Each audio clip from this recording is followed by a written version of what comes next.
नमस्कार दोस्तों, कैसे हैं आप सब। स्वागत है आप सभी का एक बार फिर से आपके अपने चैनल में। तो यहाँ पर मैं लेकर आई हूँ बेड के मैट्रेस, जिनको कि मैंने धूप में डाला हुआ था। और मैं गर्मी हो या सर्दी हो, हर तीसरे चौथे दिन जो मैट्रेस हैं इनको धूप लगाती ही हूँ। क्योंकि जब मेरी पीहू छोटी थी तो वो काफ़ी बीमार होती थी, हर दूसरे तीसरे दिन वो बीमार हो जाती थी।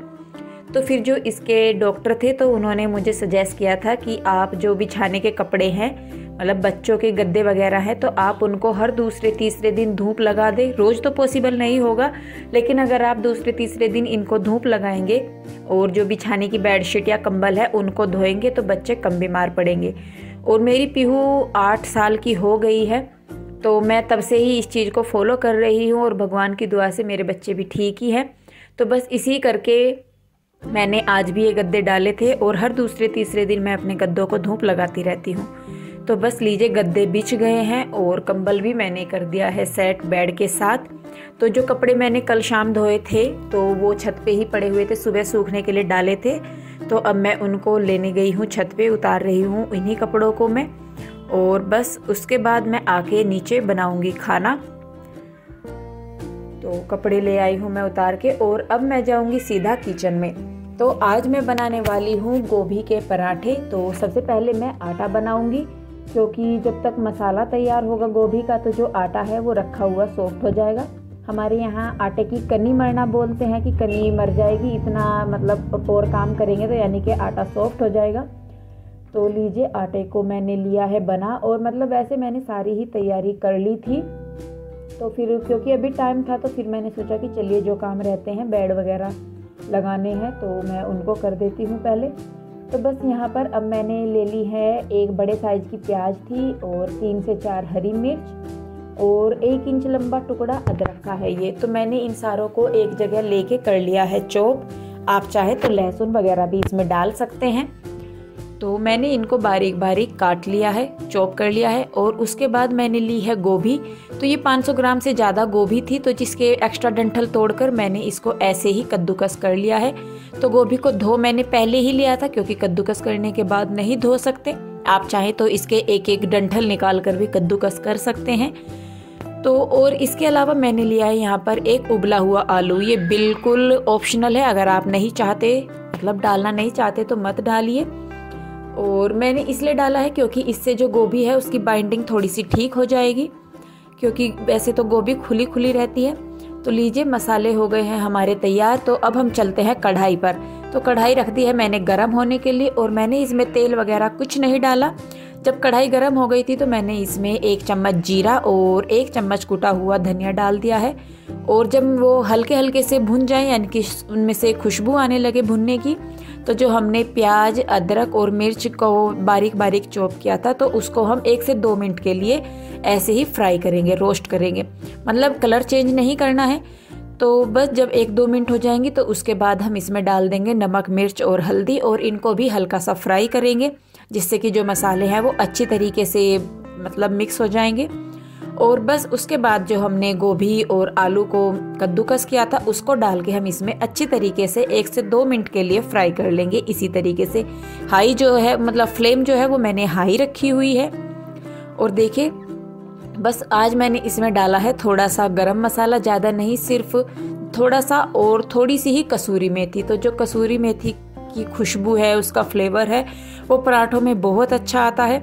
मतलब हमें इसे पकाना नहीं है, सिर्फ इसको हल्की सी आंच लगानी है, जिससे कि जो गोभी का कच्चापन है वो निकल जाए। और सबसे बाद में मैंने डाल दिया है खूब सारा हरा धनिया, क्योंकि मुझे तो हरा धनिया बहुत पसंद है। और अब तो सर्दियाँ हैं, धनिया भी बहुत आसानी से मिल जाता है। तो लीजिए, हो गया है ये सब कुछ तैयार। और इसको अब मैं निकाल दूंगी एक बर्तन में, जिससे कि जो ये हमारी स्टफिंग है ये हो जाए ठंडी। तो इसको जब तक ये ठंडी होएगी तो मैंने सोचा कि चलिए जो कपड़े मैं लेके आई थी ऊपर से, उनको मैं तय लगा देती हूँ, और मतलब काम जो है वो भी निपट जाएगा। तो बस इसीलिए फिर मैंने यहाँ पर कपड़ों की तय लगानी शुरू कर दी है।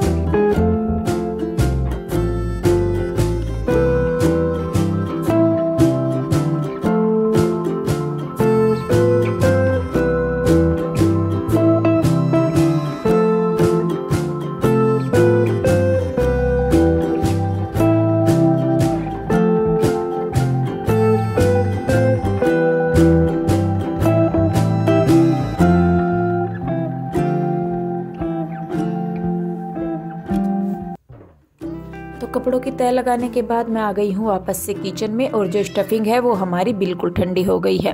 तो तवा रख दिया है मैंने गैस पर और गैस कर दी है ऑन। तो फिर चलिए अब करते हैं पराठे बनाना शुरू। तो मैंने ले लिया है यहाँ पर आटा, जितना बड़ा आपको पराठा चाहिए, मोटा पतला जितना भी, उसी हिसाब से आप यहाँ पर आटा ले लीजिए। और इसको बेलन से ना करके हाथों से आप इसकी कटोरी की शेप बना लीजिए, मतलब किनारे को दबाते हुए, किनारे बारीक करते करते हुए आप इसको फैला लीजिए। और मैं हाथ से ही यहाँ पर इकट्ठी करके स्टफिंग इसमें भर रही हूँ। तो मतलब जितने अच्छे तरीके से आप इसमें स्टफिंग रोल करके भरेंगे, पराठा जो है उसके फटने के चांसेस उतने ही कम होंगे। तो बस फिर उसको हमने कर लिया है ऊपर से बंद। और इसको कोशिश करिए कि आप ज़्यादा से ज़्यादा हाथ से बढ़ा सकें। तो हाथों से दबा दबा के आप जो मसाला है इसके अंदर स्टफिंग है उसको फैला लीजिए। और अब यहाँ पर बेलन का इस्तेमाल आप करेंगे बहुत ही धीरे धीरे से, मतलब पराठे को बिल्कुल भी प्रेशराइज नहीं करना है, सिर्फ हल्का हल्का सा प्रेशर डालते हुए इसको रोल करना है, एक सांस में नहीं करना है। तो लीजिए पराठा हो गया है हमारा तैयार। तो यहाँ मैंने तवे पर डाल दिया है तेल, रिफाइंड, आप घी में भी बना सकते हैं। तो लीजिए पराठा डाल दिया है मैंने, और इसको बस अब आपको उलट पलट कर सेकना है। आप चाहें तो कम आंच पर करके इसको सेक सकते हैं, सिम पे करके, उससे जो पराठे हैं वो कुरकुरे बनते हैं। और अगर आप तेज आंच पर इनको बनाएंगे तो पराठे सॉफ्ट बनेंगे। तो बस देखिए यहाँ पर मैं दूसरा पराठा भी इसी तरीके से बना लूँगी। तो जब तक ये पराठा गैस पर सिकेगा तो दूसरे पराठा हमारा तैयार हो जाएगा। तो देखिए सेम वही प्रोसेसिंग है पराठा बनाने की। कटोरी की शेप की आपको आटे को कटोरी की शेप का बनाना है, और हाथों से इसमें स्टफिंग भर के आपको इसको मुंह बंद कर देना है इसका। और आप देखिए यहाँ पर स्टफिंग भी जो है मैं वो बहुत सारी भर रही हूँ, ये नहीं है कि बहुत थोड़ी ले रही हूँ। तो बस इसी तरीके से करते हुए आप इसको हाथों से प्रेशराइज करते हुए पराठे को बढ़ा लीजिए जितना। तो जितना आप हाथों से इसको बढ़ाएंगे आपको बेलन का इस्तेमाल उतना ही कम करना पड़ेगा। और अगर आप इसको एक सांस में, मतलब एक साथ बेलन चला के करेंगे तो जो पराठा है उसके फटने के या चिपकने के चांसेस ज़्यादा हो जाएंगे। तो लीजिए जो तवे पर पराठा है वो हमारा गया है सिक, और यहाँ पर मैं दूंगी इसको दही के साथ। और मैं आपको दिखाऊं इसके अंदर का, तो मतलब इसके कोने कोने में स्टफिंग है, ये नहीं है कि मतलब कहीं किनारे पर रह गई है या कहीं भी। तो देखिए पराठा हमारा बिल्कुल तैयार है और स्टफिंग भी इसमें पूरी तरह अच्छी तरह भरी हुई है। तो लीजिए पराठा हो गया है तैयार, और आप सबसे पहले भोग लगा लीजिए और बताइए कि पराठा कैसा बन रहा है। बस इसी तरीके से फिर मैंने बना लिए हैं बाकी के सारे पराठे। बच्चे खाने लगे हैं पीछे, और कृष्णा के डैडी नहीं आए थे। तो बस फिर इसी तरीके से मैं बना लूँगी सारे पराठों को।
खाना बनने के बाद कृष्णा के डैडी आ गए थे। तो यहाँ पर मैं अपने लिए और इनके लिए लेकर आई हूँ खाना। वैसे तो मैं इन्हीं के लिए लेकर आई थी, पर फिर ये कहने लगे कि तुम भी खा लो साथ में ही, क्योंकि मैंने भी नहीं खाया था और ज़्यादातर मैं इनके बाद ही खाना खाती हूँ। तो बस यहाँ पर अब हम दोनों खाने लगे हैं खाना।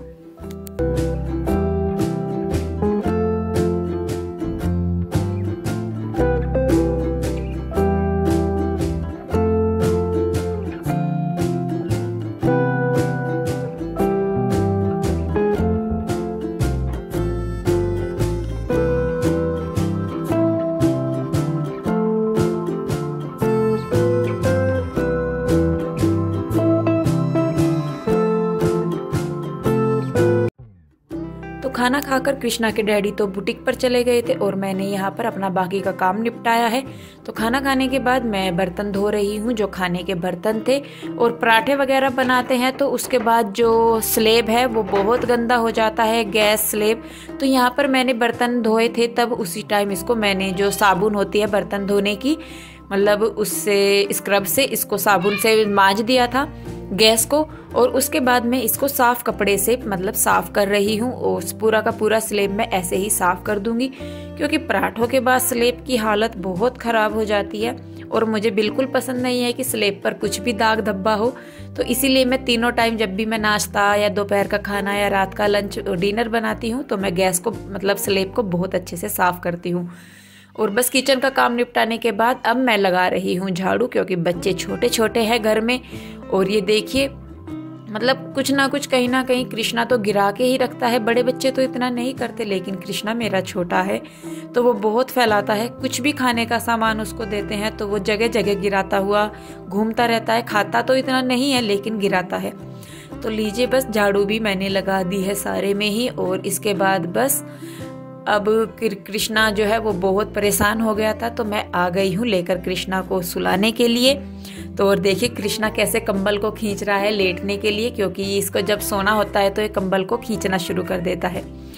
तो फिर चलिए आज के वीडियो में बस इतना ही। और अगर आपको आज का वीडियो अच्छा लगा है तो प्लीज़ इसे लाइक करें, शेयर करें और कमेंट करके मुझे ज़रूर बताएं कि वीडियो कैसा लगा। तो फिर मिलते हैं एक और नई वीडियो के साथ। तब तक आप लोग अपना ध्यान रखिए, खुश रहिए, स्वस्थ रहिए। और वीडियो देखने के लिए आप सभी का बहुत बहुत धन्यवाद। नमस्कार।